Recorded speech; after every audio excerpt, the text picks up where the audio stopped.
Hello everyone, it's Keegan. It's been a while since I've done anything other than give you guys fresh new build ideas to stomp solo queue with, so I figure it's about time I continue with my comprehensive guide series, where we go in depth and explore every facet of League of Legends in an effort to teach you to become an overall better League player. As a player who's prestiged all the way through Challenger and is now making his second climb up from Bronze 5, I'd say I'm more than qualified to coach you on how to gain Elo.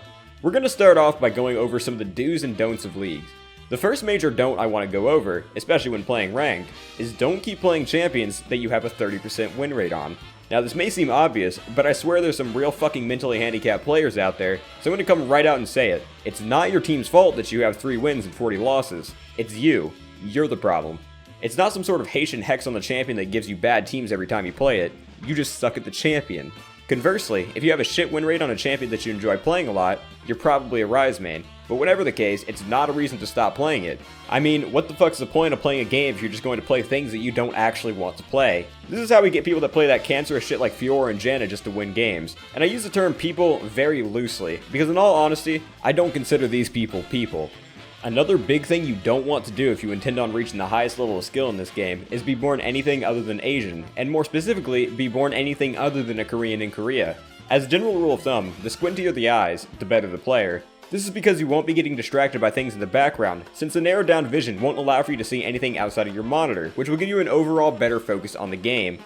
It's also important to remember, if you're playing on the Korean servers, you're probably going to be playing against a bunch of other Koreans, so if you really want to show off your one strong point, move to North America where the Korean worshippers will suck you off and blindly follow every move you make. The next don't is probably one of the biggest tilters in the game, for both you and your team. It's when your team has a person caught out completely and locked down with CC, but you missed a skill shot that would continue the CC chain, allowing you to kill the person that was caught.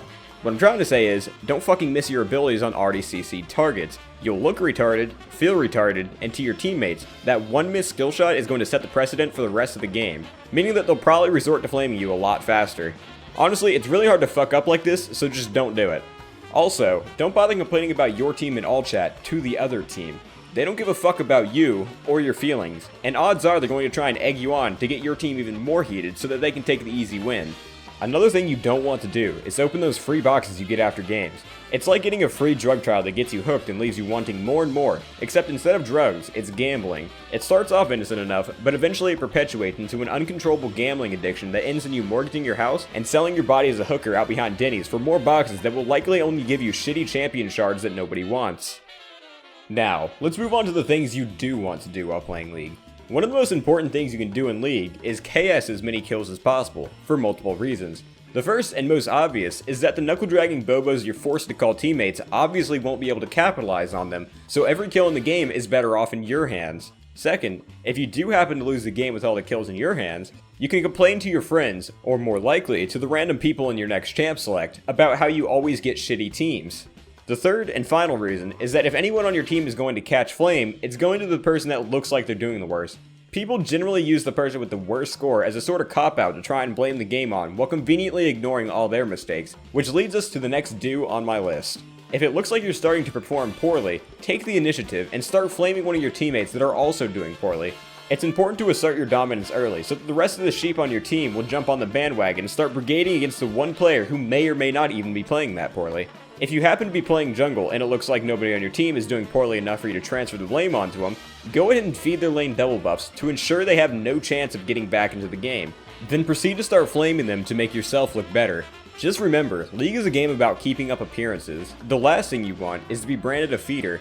If you're going to do this properly, you need to always have an excuse. For example, if you're trying to counter jungle as Nunu and get caught out by their jungle in top, make absolute sure that you blame your mid laner for not coming to help you.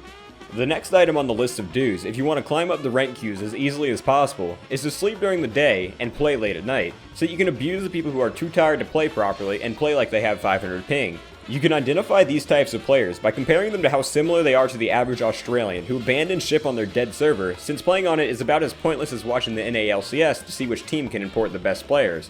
As an added bonus, there's also usually a lot less flame later at night, since most people who are playing are way too tired to give a shit. The final thing I'm going to add to this list, since I've ran out of bullshit I've seen in my recent games to call people on, is a completely non-subtle plug telling you to go watch and follow my stream on Twitch. And that's about it, I'm done.